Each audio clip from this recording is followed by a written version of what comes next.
Bombok. Tout à la fois détenteur du savoir social et manière de grand prêtre traditionnel, il revendique un rôle d'intermédiaire avec les ancêtres. C'est sous cette tente qu'il officie au milieu d'un véritable arsenal, où l'outillage est des plus hétéroclites. C'est, dit-il lui-même, son état-major. Certains tiennent l'institution qu'incarne Ndjebilek Massani Mangele et ses compères chez les Bassa pour un simple vestige païen. D'autres vouent un authentique culte à cette autorité qu'ils créditent des plus grands pouvoirs de divination et de guérison. Dans notre perspective historique, le phénomène est en tout cas d'autant plus digne d'intérêt qu'il a survécu aux ravages du temps et à ceux tout particulièrement dévastateurs de l'évangélisation et de la colonisation.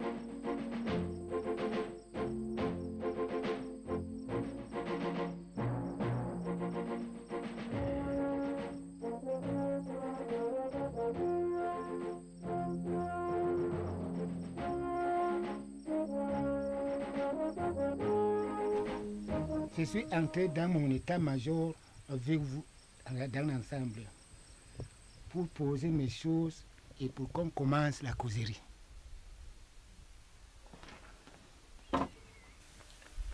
Bombok Ndjebilek, bonjour. Bonjour. Comment Charles. ça va? Ça va très bien. Plus que bien encore, puisque je vois le jour que Dieu m'a accordé. Ça va très bien. Vous avez quel âge maintenant?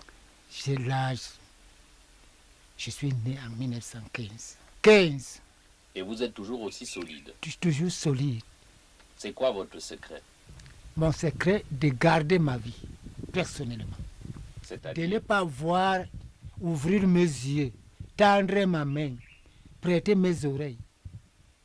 Hein? Tendre la main, c'est pour ramasser. Prêter, c'est-à-dire ouvrir les yeux, c'est pour voir ce qui est devant. Tendre la main pour ramasser ce que tu vois. Mais quand tu es... Parce que la vie de l'homme, d'un homme, sa vie s'élève de poule. Donc vous vivez comme vivaient vos ancêtres. Oui. Et j'ai vu et j'écoute leurs conseils. Oui. On vous appelle Mbombo. Oui. Pour l'étranger comme moi qui vient vous voir, qu'est-ce que ça veut dire? Devant un bonbon, il n'y a pas l'étranger. Vous comprenez? Oui. Devant un bonbon, il n'y a pas d'étranger. Il reçoit tout.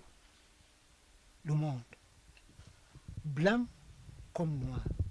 Combien de fois, et en général, et en particulier un Camerounais, n'est pas étranger, c'est un bonbon. Mais comment je dois vous considérer? Comme un patriarche? Oui. Vous pouvez me considérer comme un patriarche. Patriarche, c'est un bonbon. C'est le même mot. Un patriarche, c'est un bonbon.